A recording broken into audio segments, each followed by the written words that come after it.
You're listening to Rendezvous with the Writer with Bobbi Jean and Jim Bell, only on LA Talk Radio.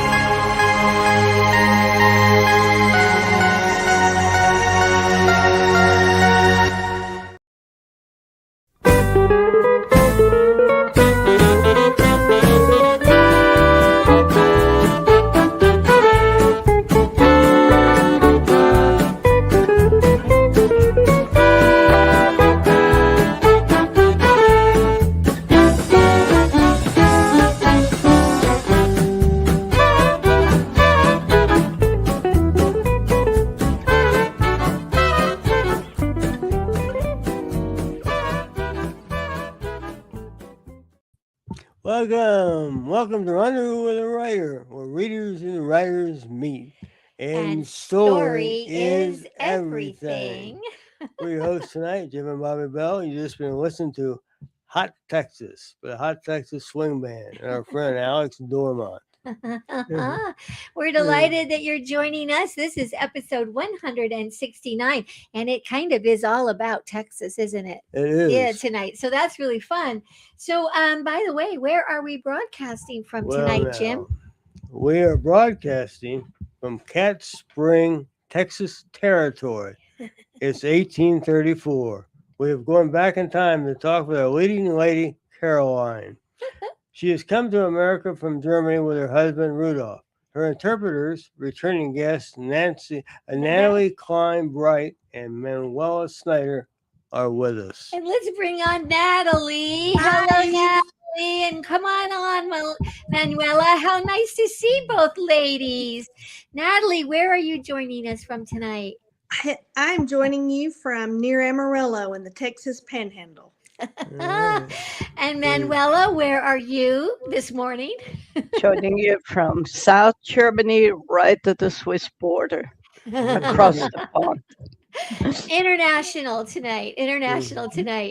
Well, we are going to be talking in great length with these two very creative storytellers about their new book, a co-write, called A New Fatherland, and we have so much to talk about. Jim, you want to just go ahead and let's introduce Natalie and catch up with her a little bit, and then we'll do Manuela. Natalie Bright writes historical fiction, Western romance, and chapter books for kids. Her two history cookbooks are both recognized with first place gold by the Will Rogers Medallion Awards. Her article about the devastating Windy Deuce wildfire of 2023 won a first prize award from the Academy of Western Arts. She currently serves on the board of directors for Western Writers of America. Yeah. And now let's welcome Manuela. Manuela, what have you got for Manuela? Oh my goodness.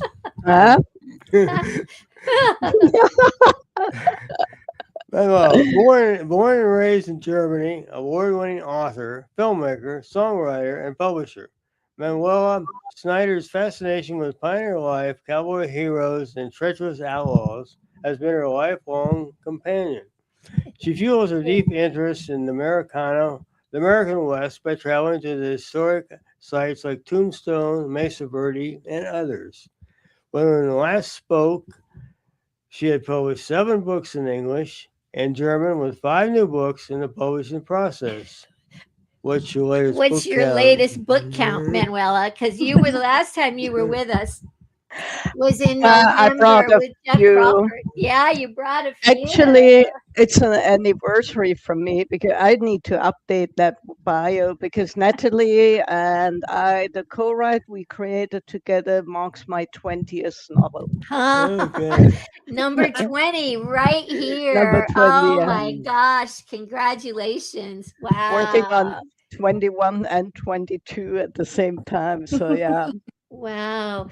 So Natalie, the last time you were with us, well, you've been with us several times. So what's been going on since you were here the last time? Do you know? Well, the article award was fun, and the Academy of Western Artists had a great conference out at Fort Worth Stockyards, and that was fun. And I guess the most exciting thing last year was 13 days traveling the hill country with Manuela.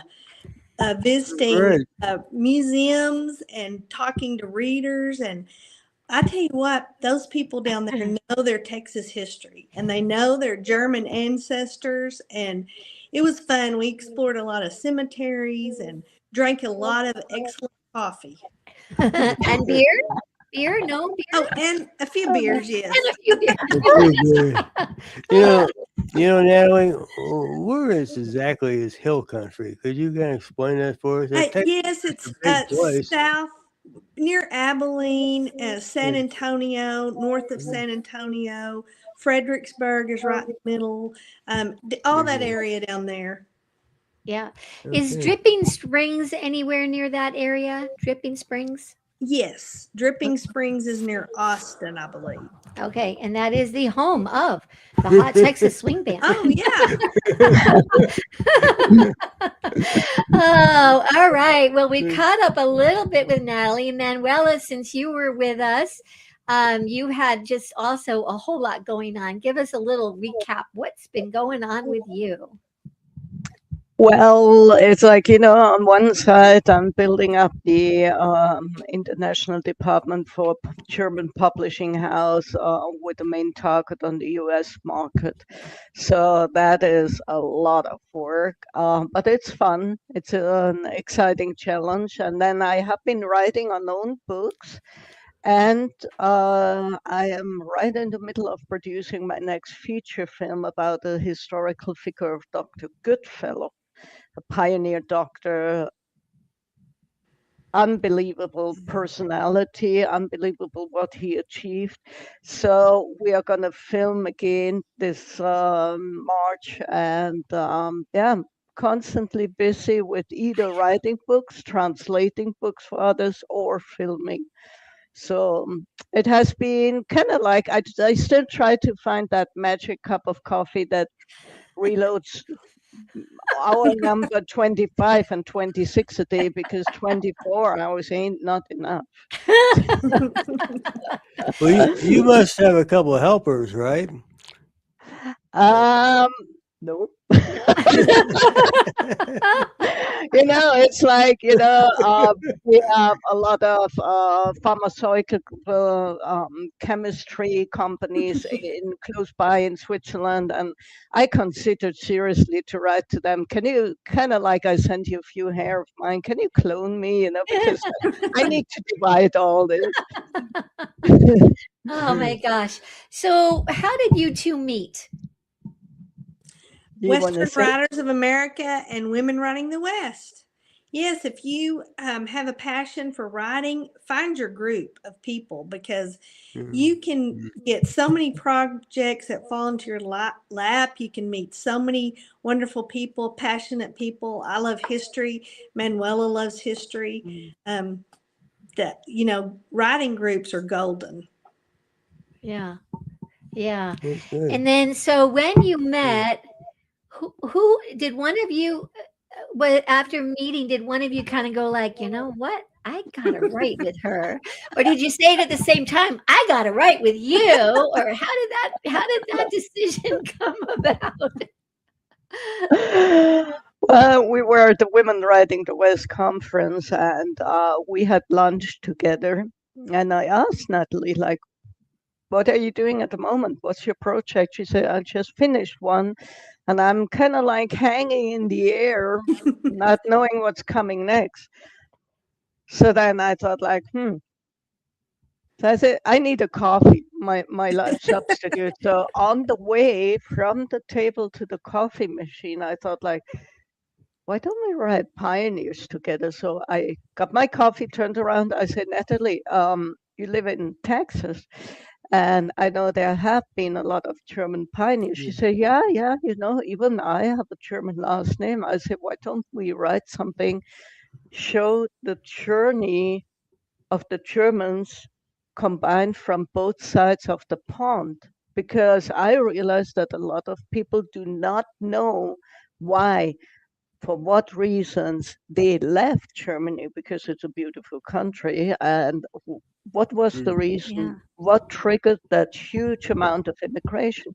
And then Natalie, she is a real research crack. I mean, like she goes into the museums, finds everything, and she said, like, I'm based right where they eventually landed, starting their new life. So there, all it took was the way to the coffee machine, kind of like 30 steps, and the idea was born. Mhm. You never know when it will happen, right? Yeah. It's one of those alchemy magical sort of things. Mm. You know, who knew when you got up that morning that Yeah, that was but- going to, right? What, Right. That's what, true. what, was- Yeah, go ahead. I was gonna say, what was the next step? Now you read to write something, and it's about people coming to America. So how did you start it? Who wrote the first chapter? Wow, good Oh, Or wow. Natalie, I think. Natalie wrote the first chapter, and then I jotted in with the research of the family. She did the research of the two characters, and I went online. I researched especially Caroline's character, and I found out the castle still exists. The monastery where she went to school still exists. So she wrote the first passages, and I added to it. And then suddenly the story would just go like ping pong, like your turn, my turn, your turn, my turn. And it just grew right in front of us. It was amazing. And it reads seamlessly. Where it Thank you. just, and like Yeah. I had said to both of you the other day, I read this on the train and I just inhaled it. I just couldn't put it down. I was reading when everybody was supposed to have lights out, and I had, I was looking on my phone, trying to get enough light I could keep reading. We are going to take a step away for just a moment. When we come back, we're going to get into all the great detail about this book. But first, we're going to hear from our sponsors, Blue Cottage Agency and Clicks by Madison. Are you a writer? Blue Cottage Agency and Clicks by Madison are standing by to assist you. Here's a word about a special they're offering right now. And when we come back, we'll enjoy a very short clip of a song written by our good friend and Texan, Alan Chapman and Rodeo Kate. Don't go away. We'll be right back. Authors, welcome home. Every author needs a website, a home base for their brand. Professionally showcase your books and brand with a custom website landing page starting at $369. BlueBookshelf.com. It's a great feeling to be home. Contact the Blue Cottage team today to get started. We are immigrants. We are strangers here, trying hard to find our way on this bright blue sphere. We are pioneers, settlers of time and space. We are immigrants. We are the human race.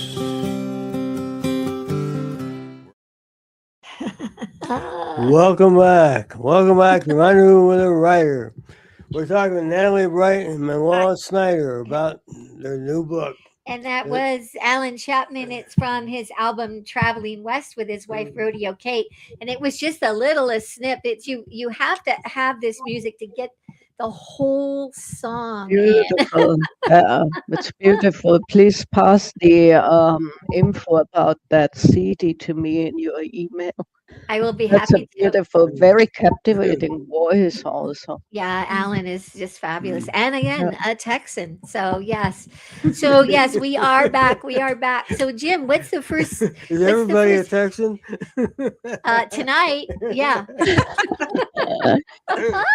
Texan by choice, I think.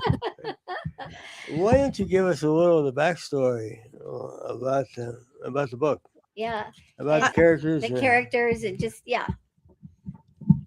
Well, we used original letters and diaries. And apologies, my chair had a problem. So when we came back live, I was working on my chair. But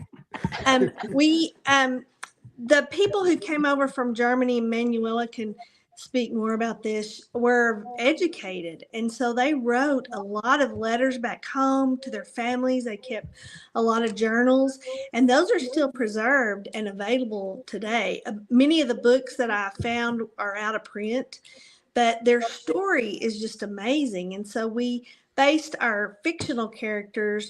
It was a little bit of a mix of a whole lot of true characters. So all the events in the book were inspired and are true that actually happened. And we just mixed that together. And I love that Manuela brought in that element of the German history, because I had never thought of that before. You know, what was going on over in Germany to make hundreds of thousands of people leave everything they knew, and knowing they would never come back to their homeland. So that's where we started. Yeah. Manuela, do you want to address that a little more? For some of us as readers, even if we think that we know about what caused people to come, and we know a little bit about the Irish story and the Scottish story and, you know, other immigrant stories, that whole first chapter or so, when we learn about Caroline and her family, to me, it was like I was reading history for the first time. Absolutely astounding. Tell us a little bit about what was going on in Germany. Well, we had two different, if you want to say, classes of people leaving Germany. One was the lower nobility. We, at that time, we still had the emperor in Austria, who literally ruled the entire south of Germany, Austria, everything. And then we had the emperor, the king in North Germany, and they were kind of like total emperors and kings. But then you had the nobility, which was on a lower rank nobility, and they owned castles or literally rented the castles from the king, but they did not have much of a say. So one problem was, after the French Revolution, the emperors and the kings feared that, like in France, they would lose their power, because the lower nobility started to send their sons to university. The middle class people started to send sons to university. The more education they got, the more they started to question, why do we have to belong to that person? Why do we have to follow into every war that person starts? So that was one class of immigrants. The other class was poor farmers, ranchers, who never were allowed to have an own piece of country. They belonged, like a piece of furniture, including their farm, to the ruling emperor. So they were never allowed to have their own piece of land, but they had to harvest, they had to work hard, but it all went into the cash box of those leading nobility people. So that those were two reasons why they left. This freedom of speech was limited. The religious freedom was limited. What made it worse, if a family had more than one son, the oldest son would inherit everything. The younger sons, even in the nobility ranks, had only one choice: either clergy, go to the church, or become a kind of like officer in the local army sections. And so they would never own something. Even the nobility sons, if they were the younger ones, they would never have a chance to own something. And then they heard about this free land available on the other side of the pond, and freedom of speech and all that. So it turned out that in the 19th century, Germany was one of the biggest, the Germans were the biggest group of immigration, even more than the Irish. And they are not sure about the account, because some of the shipwreck reports, ship lists, they got burned. But we assume nowadays the newest numbers are close to 6 million Germans that left home soil. Wow. Not over new. That's a lot. Right. Well, and you said this in 1834, I think, is where it Right. opens. And so immigration had already been happening. Caroline's has brothers and a sister that have already left and are already there. And if any of our listeners watched 1883, which is, of course, the TV series by Taylor Sheridan, it was on to great acclaim last year. It's German immigrants that are traveling across, and so that's like 50, 50 years into the future. And so obviously that, that desire to come did not just stop after the 1830s or into the 1840s, right? There was still continuing immigration from Germany, I'm assuming.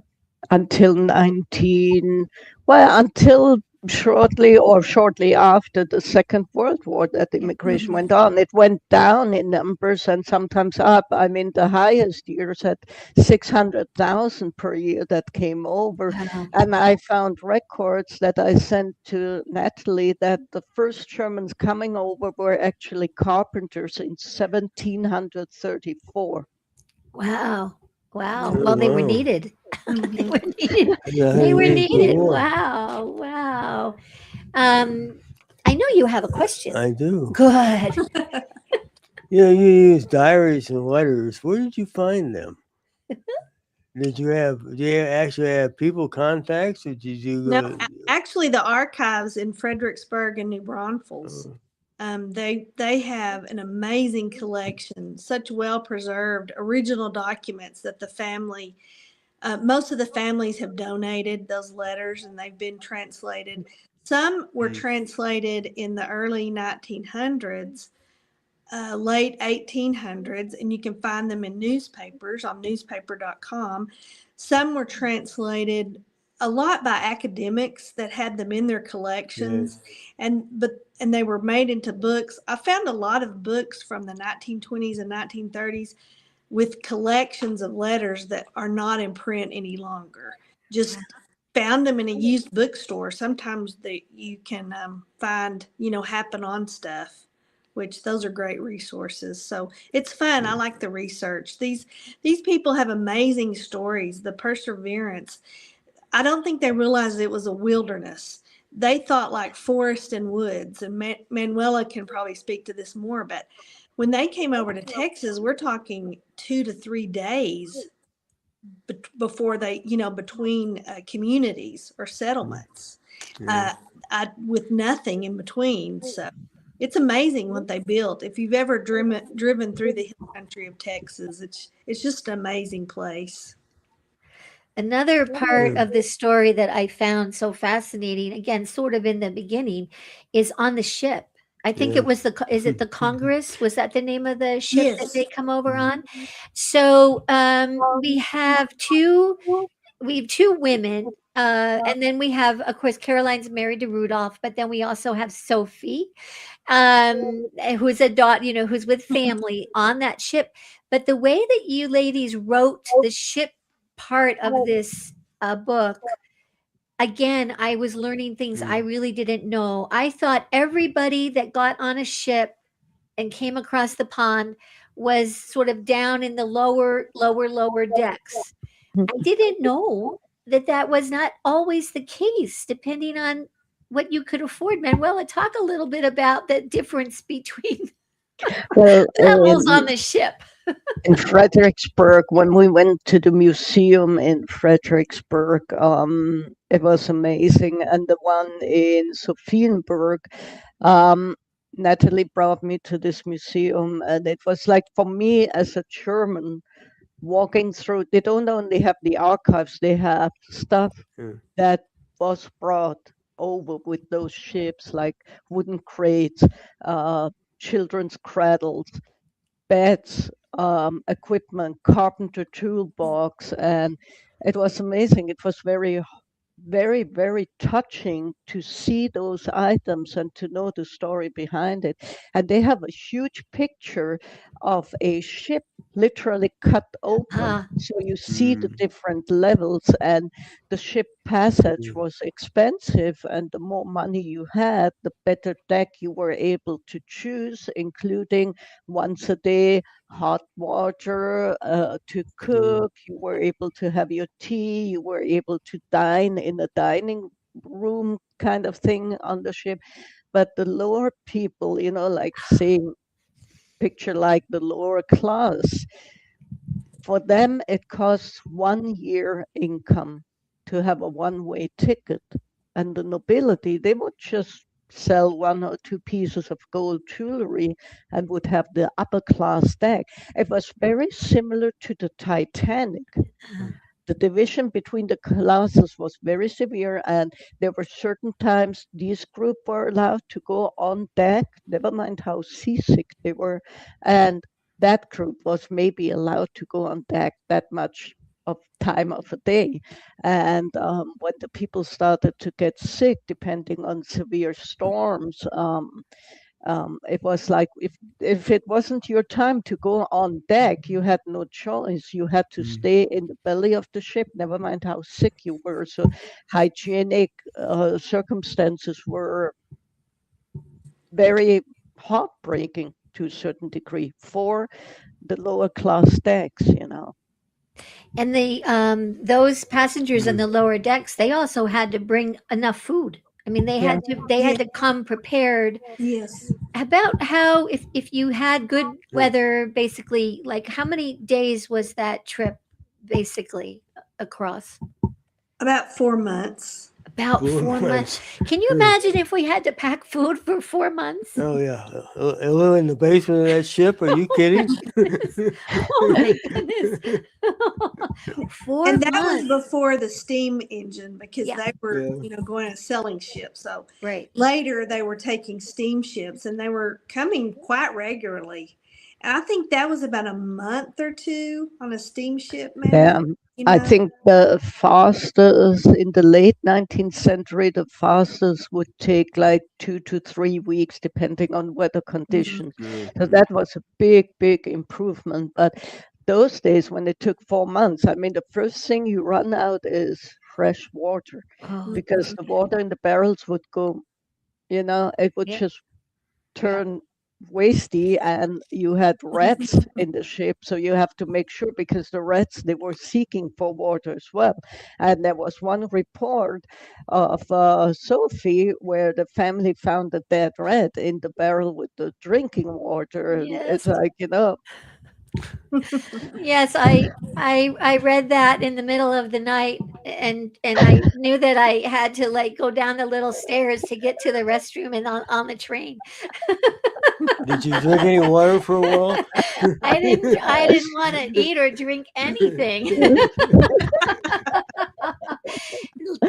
Dear listeners, readers, these ladies know how to turn a phrase that will keep you engaged and captivated, and you will feel like you are there. That's a good thing. That's a very good thing. We are going to step away again for just another moment to tell you about one of the places that you can order the books from many of our author guests, including the book we're talking about tonight, The New Fatherland. And that is our Out West Shop affiliate page at bookshop.org. And when we come back, we are going to have another short song clip by another Texan, this time Judy James, and the song is Beautiful Texas. Don't go away. We'll be right back. Story is everything. Find a great one on Out West Shop's bookshop. Go to outwestshop.com. Find books and CDs on the menu. Choose Shop Out West on bookshop.org. Browse through featured authors on Rendezvous with a Writer. Explore curated book lists and our featured picks. Add in note cards, calendars, and jigsaw puzzles. One-stop shopping for great gifts. Use the search box to find thousands more titles. Make the switch. Your purchase supports us as independent booksellers. That's our story. You've all read the beautiful stories of the countries far over the sea, from whence came our ancestors to establish this land of the free. There's some folks who still like to travel to see what they have over there.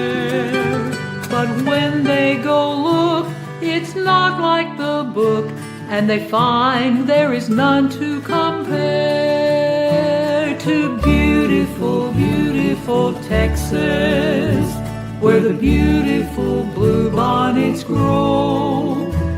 We're proud of our forefathers who fought at the Alamo. You can live on the plains or the mountains, or down where the sea breezes blow, and you're still in beautiful Texas, the most beautiful place that I know.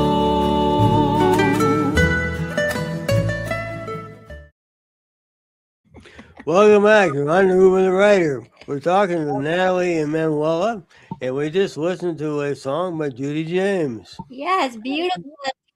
Beautiful song, yeah. That was beautiful. Texas, and every track, there are 14 tracks on this, and I had fun just reacquainting myself with this album of Judy's and picking, oh gosh, I had 3 or 4 choices. And she has her own radio show too. She's a singer songwriter, and she has 2 different radio shows right out of Texas. Texas. So let's see. Okay, so now we're going to continue a little bit of our in-depth talk, right? And we want to we'll talk talk about characters. a little bit more about the characters. Yes, tell us a little bit more. There's 3 major ones. Caroline, Rudolph. Caroline is based on a true pioneer lady, Rosalie von Reuter Kleberg, and you might recognize that name. That is with the King Ranch, which was 825,000 acres, and it was really true. She did get married on the dock. She married one of her brother's friends, and in her memoir, she writes about that marriage without wedding dress, wreath, ring, or love. Because she married him, they were both going to start over, and she agreed to marry him if he would go with her family to Texas. And from that, they had 7 kids, and one of their sons married the king's daughter and became the owners of the King Ranch, the Kleberg. So the Kleberg family owned that ranch. So it's an amazing family legacy of what they were created. And then Manuela can Sophie, because that was her character that she liked. Sophie. Yeah, Sophie didn't have much of good things happening to her in life because she was now in the lower decks of the ship, and very tragically her mother became very weak during that journey, and as soon as they came to Texas, the mother died, and the father remarried right away because Sophie had siblings and he needed somebody to take care of those children. And he was not very lucky with his choice because the second wife was a real kind of like real stepmother, as you can imagine. And she sold Sophie literally as a child slave. She sold her into a family. Eventually, she sent all the children of the first marriage away into families to work like slaves on farms or bakeries. And Sophie is a kind of like, Sophie reminded me a little bit of myself. Never mind how hard the blows on your head, you get up, you stand up, you continue. So she was that kind of character and had no other choice but to go on. And it was like for Natalie thought after book 1, because we're doing a 3-book series about the Texas immigrants. So after book 1, okay, Sophie got sold in a family and end of Sophie. And I said, like, you can't do that because if people will relate, they will feel sorry for the girl. They want to know, does she have a chance for a better life? They want that better life for. So Natalie was skeptic, but then when we did that book tour and research tour in Texas, we came to bookstores and everybody asked us, what about Sophie, right? She's going to be there in second book. So every time, every evening or every afternoon, we wrapped up, packed our things. Natalie would just pack up stuff. I would pack up, and Natalie would go, "That damn Sophie! Everybody's asking about Sophie." And so we agreed that Sophie has to continue in book number 2, and we owe it to her. She has to find a better life, and eventually she does. But based on true letters, and actually the real Sophie, the real character, told her story to her grandchildren, and her granddaughter wrote it down, and it is so heartbreaking what that woman endured from early childhood. She left everything behind, but they knew. The father, actually, the real Sophie's father, was involved in the 1848 revolution in Germany, and he had to Had to leave, go. leave right away because he was politically active, and he was a accountant, and he also kind of like wiggled off a little money here and there, and he got caught for both, so he had to literally flee the country or die, be executed. So Sophie was dragged along whether she wanted or not. Mm-hmm. And Rudolph, yeah, he makes my heart beat. Yeah, Rudolph. Yeah, that's Natalie's Prince Charming. Yeah, Rudolph. What a guy. What a guy. Hint, hint. Do you want He to? was fun. They're fun. The characters, they're real to us. We've spent so much time with them in researching and finding out what their stories are. They become real, like parts of our family. We want to check in with them and see how they're doing. Yeah. Well, he's so optimistic. He's so, of course, they have strong faith, but he just, you would just follow him. You'd follow him because he's undaunted. There's a scene later in the book when they're kind of fleeing, and he gets is it David, the brother, they dig this big hole, and it took me a little bit. I had to read again, like, what are they doing? And they they buried, did they bury a whole wagon? I mean, that hole was so big. Or all their household, they really did that. But Santa Anna's troops were advancing, and they knew they had to flee. And because he had just defeated all the everyone at the Alamo, it fell. And that's what the families did. They dug holes and away from their house, emptied their houses, put everything in the hole that they could, and just prayed for the best, and went east towards the United towards America. Yeah. That was absolutely fascinating because, digging a hole is not something you can, it's not an easy, depending on the time of year and all, and make it big enough. There is a scene that we want to talk about too because of Christmas.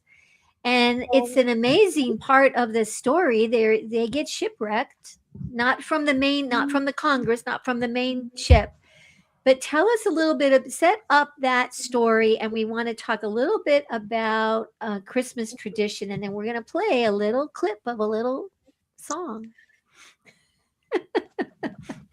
So you can go ahead and tell us a little bit about that. Take that, Manuela. You can talk about that. Christmas for us, like, we don't celebrate Thanksgiving in the way you do. But Christmas for us is the ultimate get the family together and also have hope.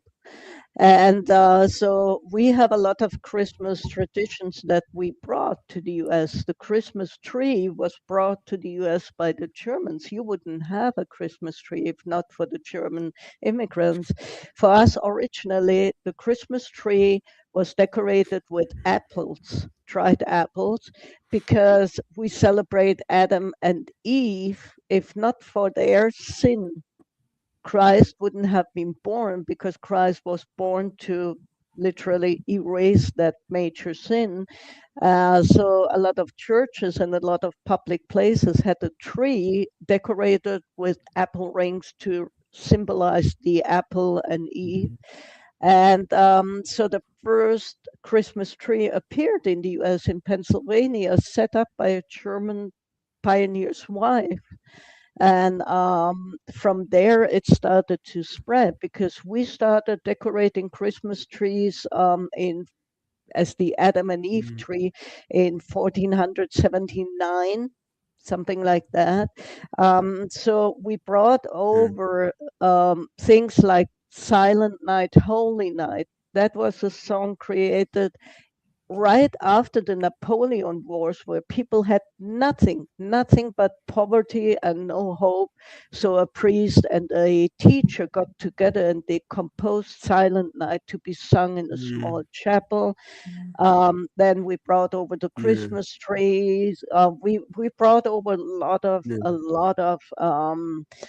special Christmas tradition. So I thought, like, if you get shipwrecked in December, shortly before Christmas, and you don't even know, am I on the motherland or am I still on an island? Because it turned out they shipwrecked on an island. They haven't even reached the American continent yet.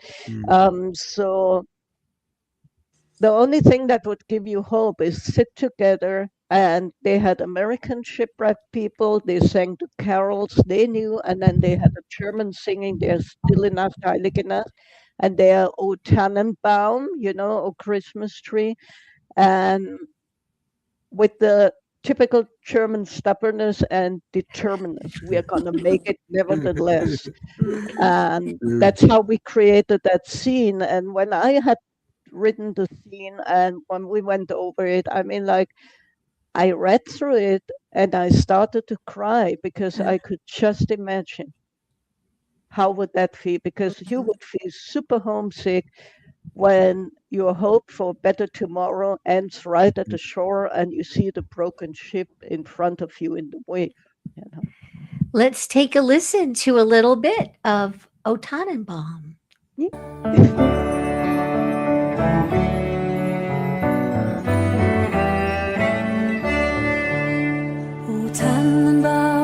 O Tannenbaum, du kannst mir sehr gefallen. Wie oft hat schon zur Winterszeit ein Baum von dir mich hoch erfreut. O Tannenbaum, du kannst mir sehr gefallen.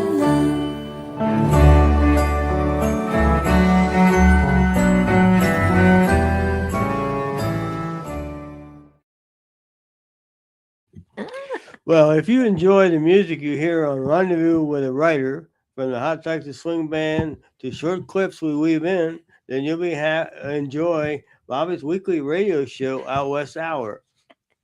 Where can people hear it? I've been blessed to be doing the Out West Hour on local Placitas, New Mexico, low power community radio station, KUPR.org. I think this week I'll be recording tomorrow episode 354 or something like that. And it's fun. We're beginning to pull a little music into this show too when it's appropriate. So you can, of course, it streams live Saturdays at 4 p.m. Mountain Time, KUPR.org. And then as soon as it plays right on the archive on the same station, you can go to an archive playlist, look for the Out West Hour, and then you can listen to it there as well as see the songs that play. But, we have a love for Western music and singers, songwriters, and poets, as well as all of you that write. And it just feels like we ought to just begin to be putting in a little music when we can. Yes. Yeah. So, well, we now want to, just looking at our time, we want to make sure that everybody knows how to find you, follow you, where they can get the book. So let's see, Natalie, let's start with you. Where can they find you, follow you? Oh, thanks. My website is nataliebright.com. And if you like ranch pictures and cows and Texas sunsets, you can find me on Instagram as well at Nats Grams. And in February, I will be at Medina, Texas Community Library, February 17th for ladies' tea. It's at 2:00 in the afternoon, so that will be fun. If you're in the area, we'd love for you to join us. That's wonderful. All right, Manuela, where do we find and follow you? ManuelaSchneider.com. All books are available on Amazon and all major platforms. And AK Publishing, ak2publishing.com, which is our publishing brand. And soon we're going to be also on YouTube with an own YouTube channel. Ah, that's very cool. And let's see. So, what are you both working on? What can we expect to come soon? Oh yes, book 2 is in the works. It's a lot of history. I'll just say that it's a lot of history. There was a lot of stuff going on in Texas, and we're at the point where we've got to narrow it down. There was a lot of stuff going on in Europe, which is fascinating as well. And Manuela's been working on that side of the story, and it's all good. We're just trying to narrow it down, decide what do we keep, what do we leave out. That's the hard part, I think. Mm-hmm. Are some characters coming back, or are we like skipping ahead 5 years, or or you don't really want to tell us? The damn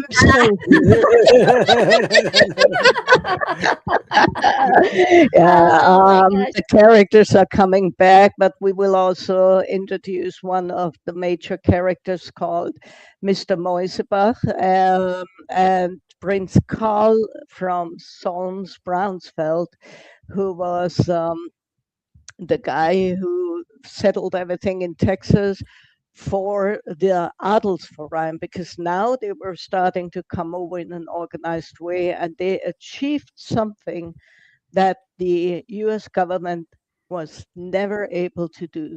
They achieved a peace treaty that did never get broken. And book 2 will contain the peace treaty with the Comanches, and it never got broken up to today. The only one that never got broken was the peace treaty with the Germans. Wow. So that will be in book 2, and we are aiming at publishing it in German and English again by around mid-end of April, plus minus. Fabulous. And I think, Manuela, you're back with us the first Thursday, the date escapes me, in April with our friend Peter Shareko and Henry Park. And so we'll be talking about Tombstone and film and whatever. So let's see, Jim, I'm just looking at our time where we're at. Is there anything that you want to share? We want to share about our guest for next week, I think. Oh, okay. Yeah. We have an extra moment. We are, we're kicking off next month, February. The first Thursday is in February. And of course, Henry Park is always with us, author and film editor for True West Magazine. And we are delighted. I can't even tell you how excited we are. Paul Hutton is joining us. His book, The Undiscovered Country, was named by the Wall Street Journal as one of the top 10 books for 2025. It was also reviewed in True West in the December issue. This is an amazing book. I'm just I don't even know how to explain it. I don't even know how to explain it, except you have to read it. You absolutely have to read this book. So we're very excited. He'll be with us next week. We want to say thank you to both of you for being with us tonight. Natalie and Manuela, Sam Hassan of LA Talk Radio, who's getting really good as our DJ. We couldn't do this show, Sam, without you. Blue Cottage Agency and Clicks by Madison. A special thank you again to the Hot Texas Swing Band and Special Judy thanks James to you ladies. Yeah. For being Thank on. you. It's always a fun time to chat with you two. I wish we could see each other in person more often. I know. That's true. I know. Yeah. I know. I wish I could go to that tea, Natalie. Oh, What's the date again? February what? February 17th. Yeah. Come on by. Oh, we love to. We love to. Well, let's see. Do you have a parting comment? As we always say, it's always a great day out west. We'll see you down the Amen. trail. Good night. See you down the everybody. trail. Happy reading. Keep riding. We'll Yes. keep Thanks for reading. having us. Thanks Oh, for having delighted us. to have you. Talk to you soon. Thank you. Bye bye. Bye, Bye. Natalie. Bye-bye. Bye bye.